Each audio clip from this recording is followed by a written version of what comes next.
მოგეხსენებათ.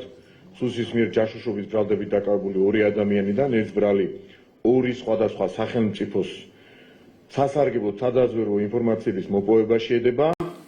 ჯაშუშობაში და ჯაშუშური ქსელის ერთგვარ ლიდერობაში ემხილება მეორე ბრალდებული, რომელიც თანხებსა და დავალებებს ქსელის წარმომადგენლებზე ანაწილებდა.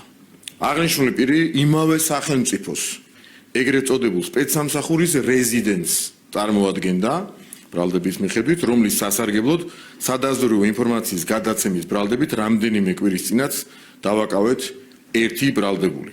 ამას ნამდვილად მოჰყვა საკმაოდ პოზიტიური კომუნიკაცია შესაბამის სამსახურებს შორის, თუმცა ხაზგასმით უნდა აღვნიშნოთ, რომ 2 დღის წინ სახელმწიფო უსაფრთხოების სამსახურმა დააკავა მხოლოდ ის ადამიანები, რომლებმაც მიუხედავად გაფრთხილებისა წინა დაკავებების შემდგომაც არ შეწყვიტეს გარკვეული მოძრაობები ხსენებული მიმართულებით.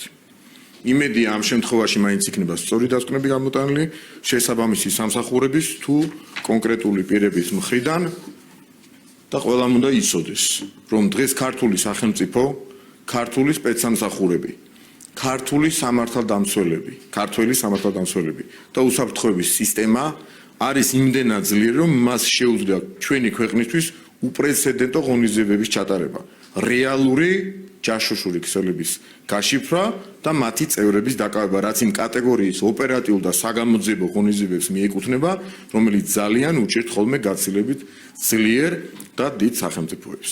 მოგესალმებით, ანუ კიჩხიკვაძე, ტელეკომპანია იმედი. ბატონო მამუკა, მინდა გკითხოთ, ბოლო პერიოდში თქვენ ჯაშუშობის ბრალდებით არაერთი პირი დააკავეთ. ჩვენი ინფორმაციით ისინი წარმოადგენენ რუსეთის, პოლონეთის, ირანის და საფრანგეთის სადაზვერვო სამსახურებს. შეგიძლიათ დაგვიდასტუროთ თქვენ ეს ინფორმაცია?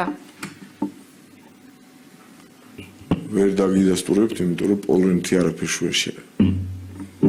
პოლონეთი არ არის არაფერ შუაში.